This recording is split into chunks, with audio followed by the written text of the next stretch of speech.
Je ne sais pas si vous êtes comme moi, mais moi, je me sens extrêmement privilégiée d'être ici ce soir, de partager ce moment d'amour, d'entraide, d'unité. Il me semble que ça fait longtemps qu'on ne l'a pas vécu.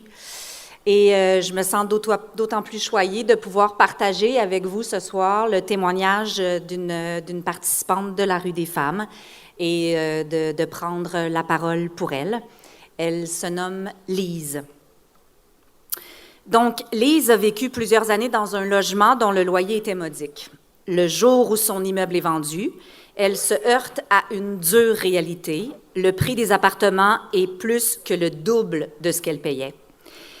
Elle vit un temps dans des maisons de chambre, mais le piètre état de ces endroits, trous partout, infestation de punaises, la dégoûte et elle finit par se retrouver à la rue. Pendant 8 mois, elle arpente les rues de Montréal. J'ai tellement marché, puis je me suis retrouvée à l'urgence parce qu'un de mes pieds était très enflé, puis ça me faisait mal. Diagnostic, plusieurs petits os de mon pied étaient brisés. On m'a mis un plâtre, puis le médecin qui s'occupait de moi m'a dit que je devais rester à la maison pendant 6 semaines. Même si j'avais honte, j'ai pas eu le choix de lui dire que je vivais dans la rue. Il m'a fait comprendre que c'était pas son problème. Je savais plus où me mettre tellement j'étais mal et tellement j'étais gênée. J'ai dormi dehors avec mon pied dans le plâtre. J'avais peur. Je dormais pas vraiment, j'étais très fatiguée. J'ai fini par piler sur mon orgueil et j'ai commencé à aller dans des refuges. C'est comme ça que je me suis retrouvée à la Rue des Femmes.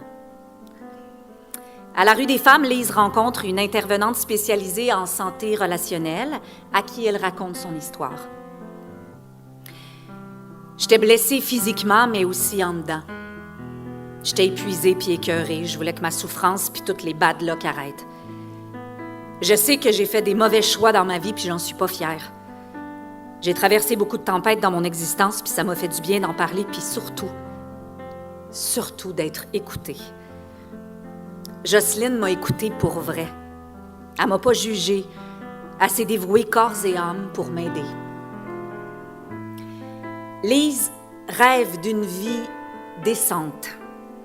Elle veut se sentir en sécurité. Avec l'aide des intervenants de la Rue des Femmes, elle guérit peu à peu ses blessures relationnelles et reprend possession de sa vie. Récemment, Lise a écrit ceci à Jocelyne.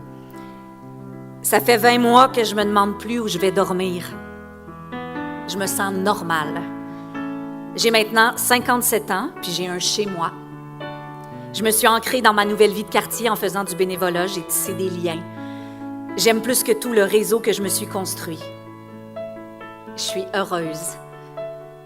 J'aimerais te remercier pour ce que tu as fait et que tu continues à faire pour moi. Lise.